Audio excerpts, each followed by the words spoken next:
Skeleton Crew. Skeleton Crew.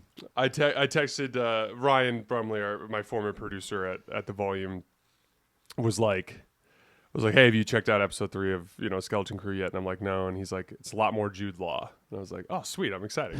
Jude Law is Ryan a Jude Law guy? Jude Law, yeah. Who's Jude not Law, a Jude Law guy? Jude Law. I don't know why he hasn't been doing more shit.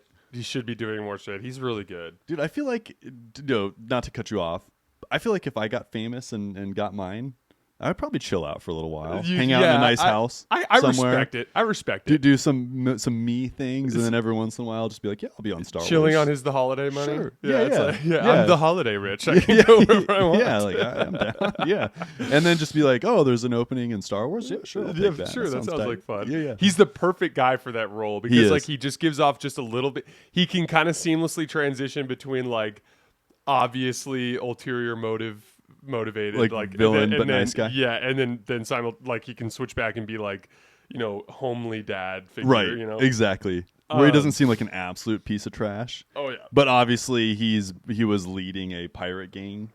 Yeah. There's so much just like interesting like Star Wars action in this episode in a way that like something you and I have talked about a ton, which is we don't care about scale. Like the beauty in Star Wars is the lack of scale. And like honestly, when I rewatched Rogue One in particular, Did you rewatch it recently? Rogue One is the most visually stunning Star Wars movie by far. It's beautiful. It's amazing. And one of the things that's so cool about it is like small in scale, excellent practical effects. Like it's like we got 2 Star Destroyers surrounding this shield gate. The shield gate is just basically a ring.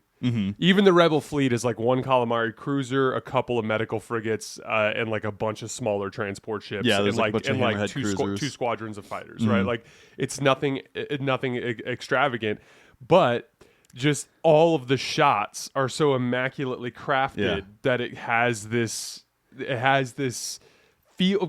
And one of the important details is it's a rebellion. This is not the old Republic versus the Sith Empire, where it's like hundreds of capital ships versus hundreds of capital ships and hundreds of Jedi versus hundreds. It's a small scale conflict, a rebellion, to the point where a medical frigate is being brought into the forefronts of a battle. Exactly, that's a great example. The Rebel fleet is like using like the Calamari cruisers were literally cargo ships that they converted into capital ships for the rebellion. Like there's just a lot of like that kind of like ragtag type of vibe to it. And like this movie was just nonstop rag. It's like, okay, we're going back to the ship, but we're gonna get in this like little like dude, it's got a tarp, plastic bubble ship. I know. And we're gonna fly. And there's like all these physics that are in the bubble ship. So like Jude Law's getting thrown around. Right. And, like, the kids are like pushing their faces against it, like you can see like the siding like give a little bit. You're like, that is sketchy. You guys are in space. Yeah, you're in space. And then between like that really cool action scene with the way that Jude Law like kind of ties up the cable and then like pulls all the ships into each other. That was really, really cool. That was a fun scene. This is a really strong fuel line. Yeah. And then he goes, this is a really well-made fuel line. I know.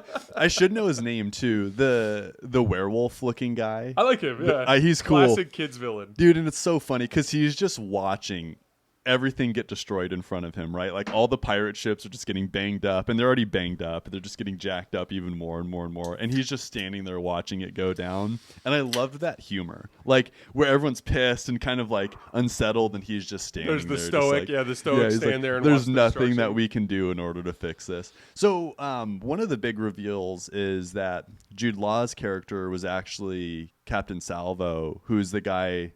Oh, yeah, but that was, I thought, heavily implied. Oh, you thought so? Because okay. that scene at the beginning wouldn't have made any sense. Because it's at the beginning of episode 1, you see a dude who we don't see his face. With a great helmet. With a great helmet. Yeah. And he, like, is like this benevolent leader of the pirates, and then, like, there's only one credit or whatever, and the thing that they find, and then immediately his guys overthrow him, and they throw him in the brig.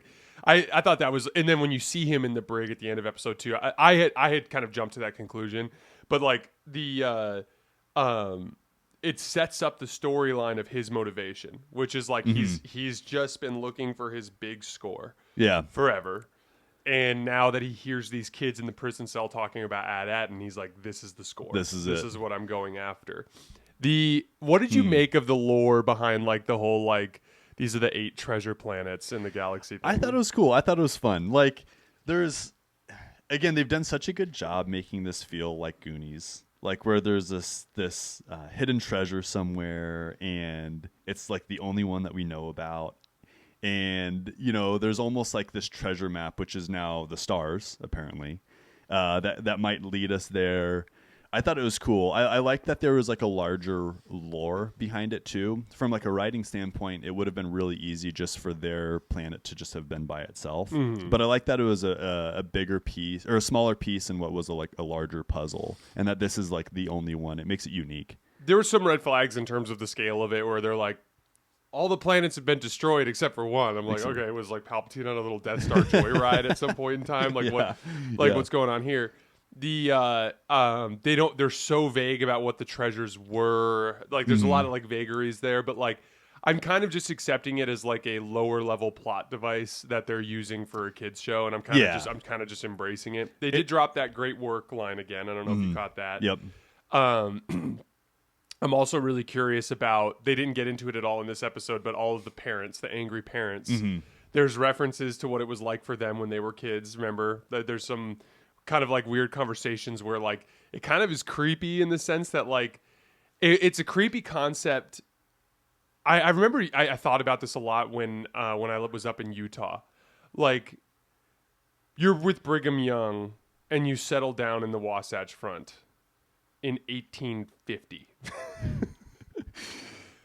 And like there were probably like entire generations of people between 1850 and 1920, 1930 that came up through that society, who had like very little exposure to anything outside of that, like which that is this bubble planet there, right? Like when I lived in Utah, I was like fascinated by the concept, because I mean this was they moved out there during an era when like there wasn't a lot of people living out there, you know what I mean? And like you kind of like get that vibe where it's like there's this mother and this father, and like they look like adults, they look like responsible adults, but it's like they're just actually the previous wave of people that have come through this experiment, where they've been completely isolated, and they're just like in this in what is typically a very connected universe. Exactly, dude. Again, we talked about this. Like it has Fallout Vault vibes. Big time Fallout Vault vibes. And I wonder if they're gonna have. There's got to be some dark undertone. The way that they're like serving it up to the viewer, this like perfect planet, I feel like there's something dark behind it. I don't think it's all. I absolutely agree. Like there's no interesting way to pull that off as like a benevolent experiment. Yeah, it's there's gotta be something too dark. freedom restricting. Yeah, they take a test to decide what their job's going to be for the rest of their lives. It's weird. The dad was obviously overworked and miserable. The only thing that's weird is there's all that data analyst stuff. What's possible, and the kids were kind of like, what does that even like? What do they even do? Mm-hmm. There's something there could potentially be one of those things where like there is this treasure that's there, but it hasn't been quote unquote unlocked because it hasn't been properly understood, and therefore this society has been spending the last 100, 200 whatever years attempting to figure it out, right? And maybe this supervisor is just another person who's after the treasure, but in more of a big picture sense that's been trying for a long time. I don't know. The thing is like they set it up in the last episode to where I think in the next episode we'll get a better look at what the politics are on that planet. Yeah, I think you're right. Higher level, because it's just building towards the other thing too is like I always have a hard time conceptualizing in a good way. It's fun for me. Like the idea of a world and then the idea of like a town in Star Wars, because like oftentimes like a city or a town is synonymous with the world itself.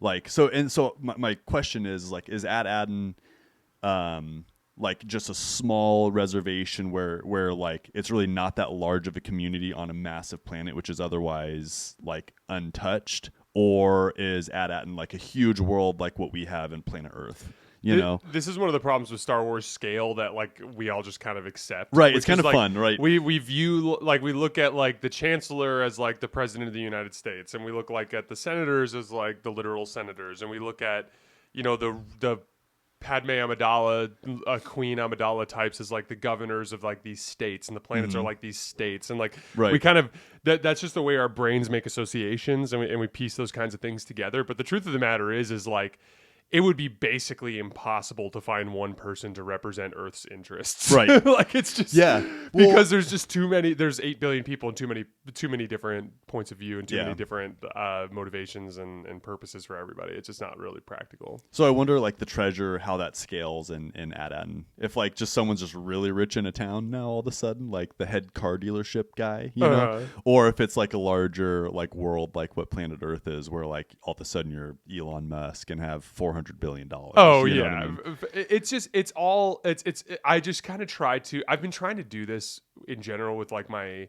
I used to be hyper focused on like plot holes. Right now, I'm very much like I accept plot devices for what they are. Rogue One, for instance, classic example. It's like we have to blow up the shield gate because if we don't, we can't send the Death Star plans to the Calamari cruiser. But we first need to inform the Calamari cruiser that they are going to destroy the shield gate. So to do that, we're going to send them a message. Yeah.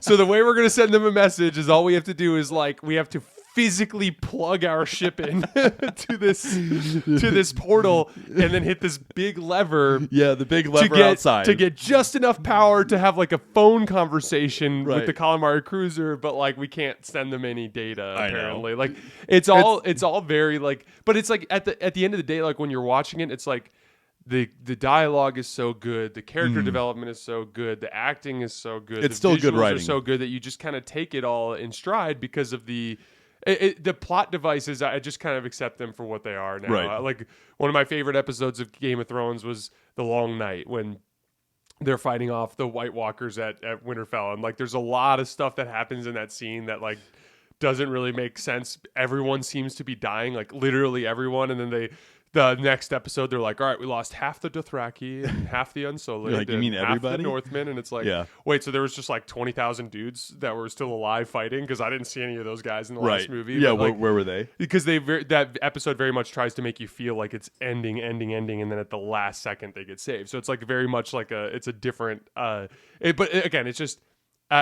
you have to, in the world of drama, you have to be willing to accept some ridiculous for sure. Very rarely is there one that kind of like a movie that like where the plot just kind of locks in perfectly and everything makes sense. Right. You know what I mean? And when it becomes too real, it loses that magic. Right. Like, yeah, that's Star Wars. I'm down for a little stuff like that. One more thing to talk about with the episode is our little owl friend. Oh yeah. I think so.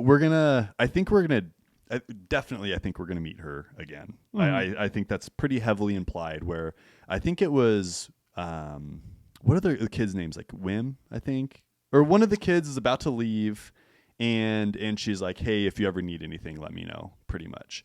And I think they're definitely going to let her know at some point. Yeah, my guess, my read on the situation, because I think it kind of seems to be setting up in this direction, is that Jude Law's character is currently under negative motivations, but will eventually come around and become a good guy. Owl Chick is definitely good and is trying to stop Jude Law from being bad. And those X-Wings are just Republic X-Wings, which are obviously good, right? So like all that is, I think, kind of coming together. I actually liked the Owl character, which is interesting because I typically don't like CGI Star Wars characters, but it just kind of was working for that scene. And then I was like Carly and I watched A New Hope, like I told you. When the Mos Eisley Cantina scene, there's at least 25, 30 different alien species they show. Yeah. Every single one of them is big costume. Mm-hmm. And it just is like, Carly and I were just talking, it's just so funny in Star Wars how it's like, this is what we want. We want big and obviously fake. Right. No, seriously. That's what we want. We want practical effects. But it's the vibes. It's the vibes. And like, so it's a very delicate balance when they venture into these CGI characters, but I thought the Owl one worked. I felt she gets a pass for me, for sure. If she felt a little bit like Toucan Sam, just like flying around and like being whimsical, like, you know, like a Fruit Loops commercial, like where he's like flying around and like it literally felt like that for me. But again, it was a huge pass. I like that they brought in some astronomy, like some real astronomy, where there was, you know, observatory on this moon, this desolate moon, and it was her moon, you know, and like this owl had dedicated her life into like observation, You know, I thought that was so sick. So yeah, it seemed like it was based on the idea of like she was going to ask questions until she could like narrow things down to a certain number of parameters, and then she was going to like use star charts to locate things. Yeah. And she's like secretly putting it all together. And the Jude Law scene where he's Oh, like, she's the kind of person who will probably betray us. Yeah. No, I know. And they had a great past with each other. Oh, it was yeah, similar it was so to that good. of Han Solo and who's the chick, the cantina owner from like the new Star Wars movies. I know what you're talking about. Maz Kanata. Yeah, Maz Kanata. It felt like that a lot, where she's like Han, like she was almost like motherly to him, and that's kind of the same vibe with the owl. Yeah, I think the owl's good, and that she's going to come around and kind of her and the Republic will probably end up coming around to help save the day. It's fun. It's fun when they show two characters obviously having a history with one another too, because she was stalling, and she was just wasting time as she's apparently like going through her database, and then Jude Law's character like kind of discovers that, and he calls her out on it, and then Fit hits the shan, right? Like everything's just chaotic after that. Yeah. I think that let's do this as our last little exercise before we get out of here for today. Is Jude Law a former Jedi? Oh, that's a great question. Or do you Jake. think he's just a Force-sensitive human being who has trained himself to do some minor tricks? Dude, that's such a fun question, because that would be such a great plot device and a really fun reveal at the end of a season. I think he is a former Jedi. I do too. I think they've tapped into this in some expanded universe stuff. In Jedi Survivor, I'm blanking on his name, but the guy that you work with a lot in the early missions, who's like a gunslinger, who's like a former Jedi who basically just turned into. He worked in Republic intelligence, and then he ended up working for the ISB, but like secretly working with rebel groups. But he had also like turned to the dark side. Then there's like the dude who survived on Dathomir. There's, I mean, even just if you really break it down, like, what's Kanan Jarrus?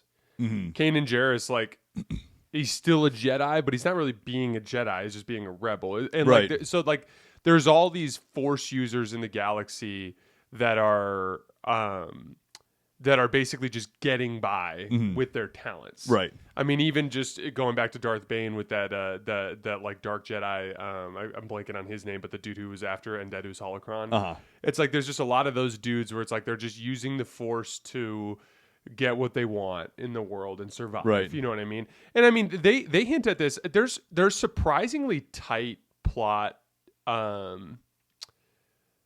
plot details that connect to A New Hope. Like George Lucas went to a lot of effort there, and it like makes a lot of like everything kind of ties together. Like one of the things he says, it's like Obi-Wan straight up says, Alec Guinness's character says, like the Jedi are all but extinct. Like right. he does imply that there are still Jedi that are in the galaxy that have survived, you know, and obviously he's one of them.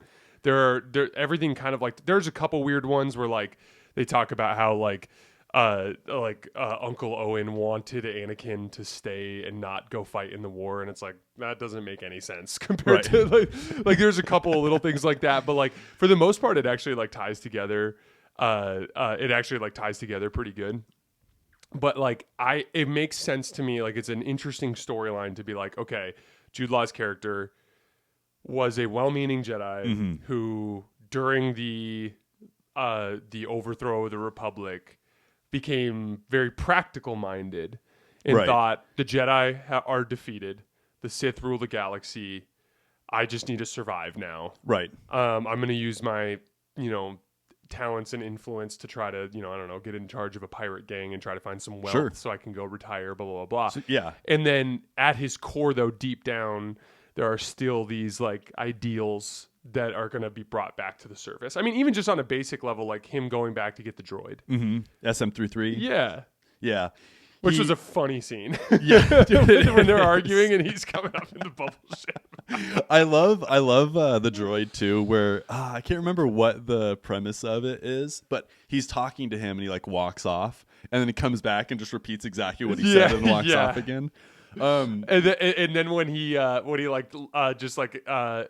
does his little finger torch thing. Oh, yeah. Like as like a threat when the kids are like, do you having problems with that Jedi over there? And I love that the rat is just part of the droid at this point. Like the kids were worried about saving the rat just as much as they were worried about saving the droid. Like that's great to me. When you were talking about Jude Law's character, I was thinking about Han Solo, right? He's this bounty hunter and, who shot first type guy. Like obviously he has like somewhat of a rough past, but we know he's good. But he's good deep down. Yeah, exactly. Yeah, there's like a Leia says to him after they blow up the Death Star. We literally just finished the movie last night. Leia runs up to him and says, "I knew there was more to you than money." Like it's very, dude. Another plot hole. This is the last one, and then we'll get out of here because I gotta get going to the gym. Dude, the tracking Han device Solo is in debt to Jabba the Hutt. Yeah. Okay. So you're about he to talk says, "I'm trash gonna about the pay movie. him back." No, just a plot hole. Okay, here we go. Yeah, this is what I'm talking about. You're doing this for me. Thank you. In episode 3, he is delivered to Jabba the Hutt in Carbon Freeze as like a in lieu of the debt that Han Solo's paid. But he literally leaves Yavin with totes and totes full of money. True. Dude, he I don't want to be like, why didn't you go pay Jabba off, bro? Like, what are you doing? You're right. He might have given it back to the cause. I don't know. Yeah, who knows? I don't know. It's weird. There's probably some comic that explains it. That's funny. But yeah, I'm thoroughly enjoying Skeleton Crew. Dude, that was I'm another too. one that I was on the fence about. It's a lot of and fun. It's been fun. Yeah. I think at the end of the day, what do we ask of Star Wars? Like to like experience the magic of the Star Wars universe, and it's doing a great job. Yeah, no, I totally agree. Yeah. All right, guys, that's all we have for today. As always, we sincerely appreciate you guys for supporting us and supporting the show. We'll be back probably in just like 3 or 4 days to cover Probably the like 4 next weeks 2 or something. episodes. Yeah, we'll see you guys then.